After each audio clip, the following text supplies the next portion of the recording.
ఒకప్పుడు పచ్చని అడవిలో చిన్న కుందేలు ఉండేది. ఆ కుందేలు పేరు చిన్ను. చిన్ను చాలా ముద్దుగా, తెల్లగా ఉండేది. అది అడవిలో ఎగురుతూ ఆడుకోవడం చాలా ఇష్టపడేది. కాని చిన్నుకి ఒక సమస్య ఉండేది. అది ప్రతి చిన్న విషయానికి భయపడేది. గాలి బలంగా వీచినా, ఆకులు కదిలినా, గుడ్లగూబ అరచినా అది వణికిపోయేది. ఒకరోజు ఉదయం చిన్ను తన కుటుంబం కోసం క్యారెట్లు తీసుకురావడానికి అడవిలోకి వెళ్ళింది. మార్గమధ్యంలో నది దగ్గర నుండి రక్షించండి అనే అరుపు వినిపించింది.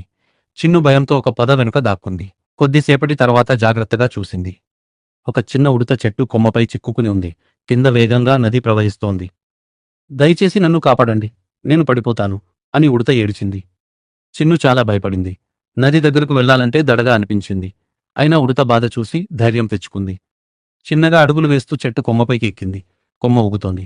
కింద నది గట్టిగా ప్రవహిస్తోంది. చిన్ను గుండె బలంగా కొట్టుకుంది.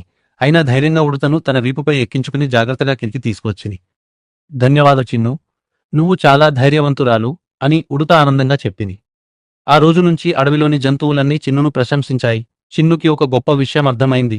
భయం లేకపోవడమే ధైర్యం కాదు, భయపడినా మంచి పని చేయడమే నిజమైన ధైర్యం. ఆ తర్వాత చిన్ను తనను తాను చిన్నదిగా కాదు, ధైర్యవంతురాలిగా భావించింది.